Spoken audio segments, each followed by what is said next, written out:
बिस्मिल्लाहिर्रहमानिर्रहीम। अस्सलाम वालेकुम फ्रेंड्स, कैसे आप? I hope you very well. Allah ताला ने आपको मर्द पैदा किया है तो आप मर्द बनकर रहिए, लालची नहीं। 10 लाख का जहेज और 10 लाख का सोना और 10 लाख की कार, 5 लाख का खाना और 5 लाख की घड़ी, अंगूठी, चैन, प्लस वलीमे का खाना और नाश्ता।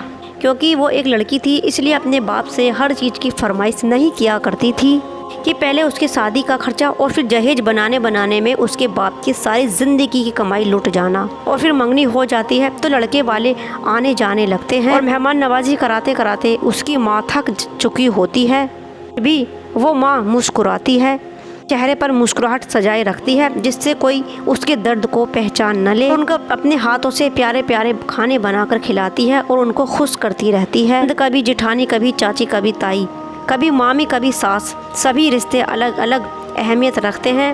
होने के बाद आने जाने लगते हैं। फिर जब उसका बाप थक हार कर बाहर से आता है तो बेटी उसका सर दबाने लगती है, मानो जैसे अपने बाप को हिम्मत दे रही हो और कहना चाहती हो कि बाबा आई एम सॉरी, जैसे आपको कितना कर्ज लेना पड़ रहा है, आप कितने मजबूर हैं।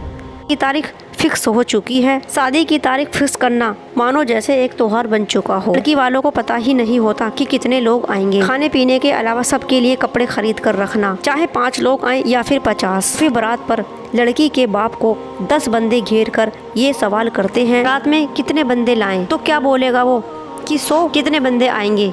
अगर वो 100 कहें तो जवाब मिलता है कि 200 तो हमारे रिश्तेदार ही हैं, फिर मोहल्ले के लड़के और लड़के के दोस्त और कुछ तो मजबूरन लाने ही पड़ते हैं। तो अब लड़की का बाप क्या कहेगा कि ये सब मत लाना, मेरे पास पैसे नहीं हैं। और फिर बारात आने से पहले दहेज का सारा सामान बनाकर लड़के वालों के घर ही छोड़कर आना पड़ता है। और ऐसे होती है एक बेटी की अपने गरीब बाप के घर से रुखसती। और अब इसके आगे ससुराल में क्या माहौल होगा, वजह होगी, अक्सर हम सुनते ही आते हैं। आप लोगों से मेरी इल्तिजा है, कृपया ऐसा मत कीजिए, किसी की बेटी और किसी के गरीब बाप के साथ खिलवाड़ मत कीजिए, उनका दिल मत दुखाइए, इसमें ये रिवाज तोड़ दो। बेटियां इतनी मजबूर होती हैं और अपने दिल से शादी का ख्याल ही निकाल देती है अपने बूढ़े बाप की गरीबी की वजह से, उसकी इज्जत की वजह से।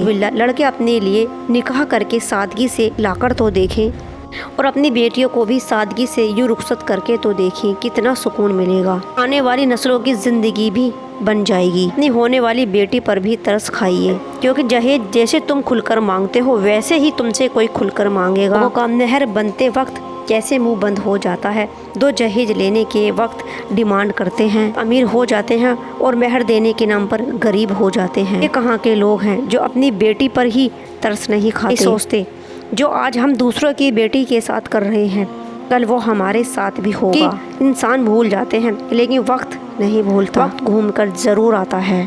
लिहाजा निकाह को आसान कीजिए और दहेज को ख़त्म कीजिए, इन सब रीति रिवाजों को बंद कीजिए। ये सिर्फ एक गुनाह का बास है। इज्जत से बढ़कर कोई भी रस्म रिवाज नहीं हो सकता। अल्लाह ने आपको मर्द पैदा किया है तो अपनी बीवी को खुशियाँ खरीद कर दीजिए, किसी से भीख मांग कर नहीं। अपनी बेटी के लिए एक बाप को दहेज बनाते बनाते उसकी पूरी ज़िंदगी की कमाई गुजर जाती है, लेकिन फिर भी लड़कों वालों की डिमांड ख़त्म नहीं होती।